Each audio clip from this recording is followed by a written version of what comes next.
بادشاہ کا لمبی عمر کا خواب تھا، وہ مرنا نہیں چاہتا تھا۔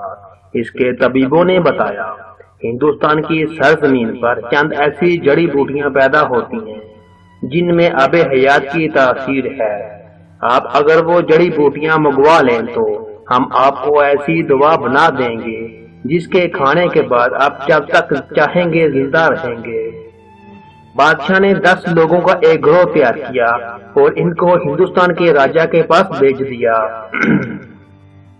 اس گروہ میں بادشاہ کے طبیب بھی شامل تھے اور بادشاہ کے انتہائی قریبی مشیر بھی۔ گروہ نے ہندوستان کے راجا کو بادشاہ کا پیغام پہنچا دیا۔ راجا نے پیغام پڑھا، کہکا لگایا، سپاہی بلائے اور گروہ کو گرفتار کروا دیا۔ راجا گرفتاری کے بعد انہیں سلطنت کے ایک بلند و بالا پہاڑ کے قریب لے گیا۔ اس نے پہاڑ کے نیچے خیمہ لگوایا اور ان 10 لوگوں کو اس خیمے میں بند کروا دیا اور اس کے بعد حکم جاری کیا، جب تک یہ پہاڑ نہیں گرتا تم اسی جگہ سے کہیں نہیں جا سکتے۔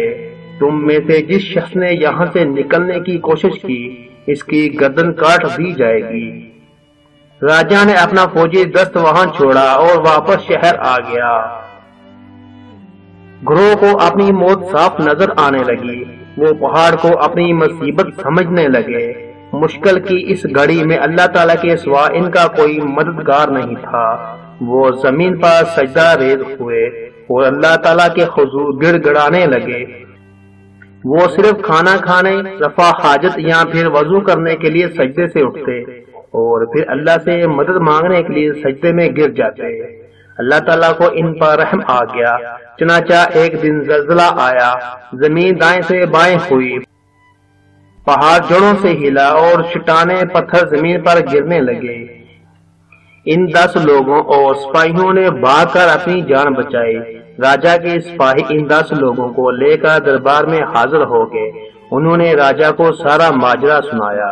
راجا نے بات سن کر کہکا لگایا اور اس کے بعد ان 10 عزیزوں سے کہا، آپ لوگ اپنے بادشاہ کے پاس جاؤ، اسے یہ واقعہ سناؤ اور اس کے بعد اسے میرا پیغام دو۔ اسے کہو 10 لوگوں کی بد دعا جس طرح پہاڑ کو ریزہ ریزہ کر سکتی ہے، بالکل اسی طرح 10-20 لاکھ عوام کی بد دعا بادشاہ کی زندگی اور اقتدار دونوں کو ہاتھ میں ملا سکتی ہے۔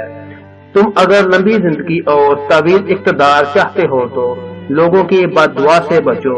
تمہیں کسی دوا، کسی بوٹی کی ضرورت نہیں رہے گی۔